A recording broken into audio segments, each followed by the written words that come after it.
તમને યાદ હોય તો હમણાં થોડા સમય પહેલા છોટાઉદેપુરમાં નકલી સરકારી કચેરી બનાવી અને કરોડો રૂપિયા પડાવી લેવાનું કૌભાંડ છે એ પકડાયું. એ મામલે આજે વાત કરવી છે કારણ કે એના જે મુખ્ય આરોપી છે એનું ગઈકાલે નિધન થઈ ગયું છે. વિસ્તારથી વાત કરીએ. નમસ્કાર, વાઇબ્સ ઓફ ઇન્ડિયા સાથે હું છું. છોટાઉદેપુર જિલ્લામાં બોડેલી ખાતે નકલી સિંચાઈ વિભાગની કચેરી ખોલી અને સરકારના 22 કરોડ રૂપિયાનો ગાળિયો કરી લેવામાં આવ્યો હતો એ આપણે બધા જાણીએ છીએ. હવે આખા રાજ્યમાં અને જે તે સમયે ત્યારે સમાચાર પત્રમાં પણ આ કાંડ વિશે બહુ ચર્ચા કરવામાં આવી, કારણ કે ત્યારે ઘણી બધી નકલી વસ્તુઓ છે જોવા મળી હતી. જે મોહનથાળનો વિવાદ પણ ત્યારે સામે આવ્યો હતો અને અત્યારે આ મામલે જ આ વિષય ઉપર વાત એટલા માટે કરવા જઈ રહ્યા છે કારણ કે એના મુખ્ય આરોપી છે જેનું નામ છે સંદીપભાઈ રાજપૂત. એમનું મોત થઈ ગયું છે. કેમ થયું, શું થયું, તમામ વિષયો ઉપર છોટાઉદેપુરના જેલ અધિકારી H.A. બાબરિયાએ તમામ વિષયો ઉપર વાત રાખી હતી. સાંભળ્યું. છોટાઉદેપુર પોલીસ સ્ટેશનના ગુના રજિસ્ટર નંબર 23/10/20/2023ના કામના કાચા આરોપી સંદીપભાઈ રમેશભાઈ રાજપૂત, જે અત્રેની જેલમાં 9/11/2023ના રોજ ડુપ્લિકેટ કચેરી કૌભાંડમાં આરોપી તરીકે નામદાર ચીફ જ્યુડિશિયલ મેજિસ્ટ્રેટ સાહેબના હુકમથી અત્રેની જેલમાં દાખલ થયેલ હતા. જે બાદ બીજા કેસના કામે 12/11/2023ના રોજ દાહોદ પોલીસ સ્ટેશનના સબ ઇન્સ્પેક્ટર સાહેબને વધુ તપાસમાં સોંપેલ.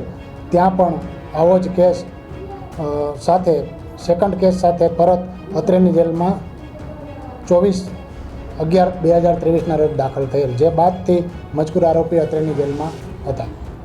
મજકૂર આરોપીને સામાન્ય બીમારી સબબ આપણે જેલમાં ડૉક્ટર આવતા તેઓ તપાસતા, અન્ય કોઈ ગંભીર બીમારીની રજૂઆત હતી નહીં.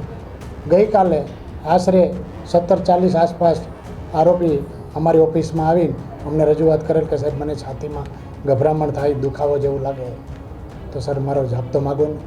એટલે એને સહેજ પરસેવો વરેલો જોતાં આપણે ગંભીરતા સમજીને પોલીસ જાપ્તો ન માગીને તાત્કાલિક સારવાર મળે તે હેતુથી જેલના કર્મચારી હાજર સ્ટાફમાં સુબેદાર કક્ષાના જેલ જાપ્તા સાથે જેલના વાહનમાં એને વધુ સારવાર માટે સિવિલ હોસ્પિટલ મોકલી આપેલ હતા.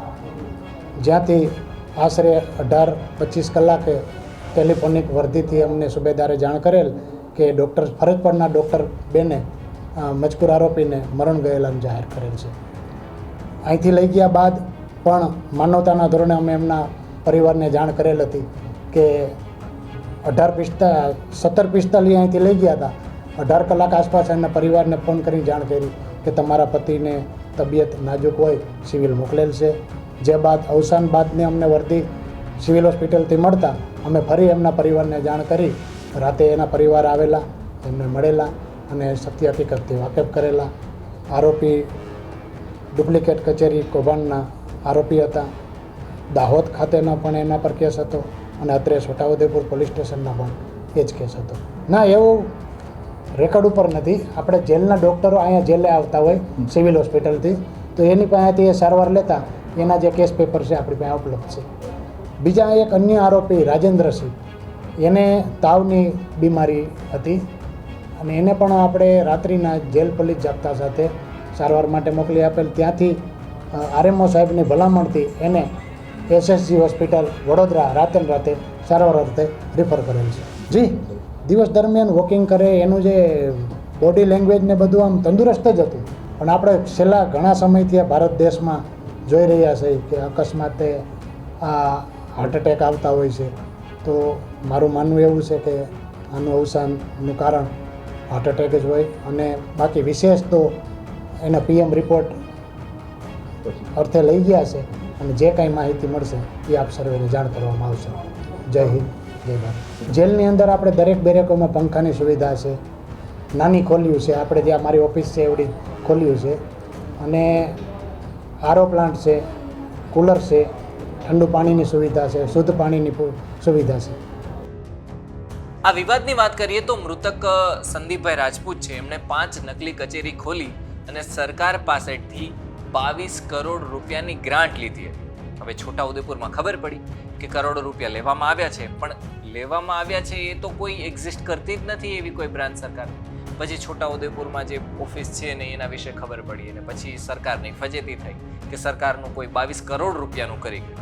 પછી પોલીસે સંદીપ રાજપૂતની ધરપકડ કરી. આ કેસમાં અત્યાર સુધીમાં અબુ બકર સહિત 22 જેટલા આરોપી છે એમની ધરપકડ કરી દેવામાં આવી છે. અત્યાર સુધી સંદીપ રાજપૂત છે જેલમાં હતા, પણ ગઈકાલે એમની તબિયત બગડી અને ગઈકાલે જ એમનું નિધન થઈ ગયું છે.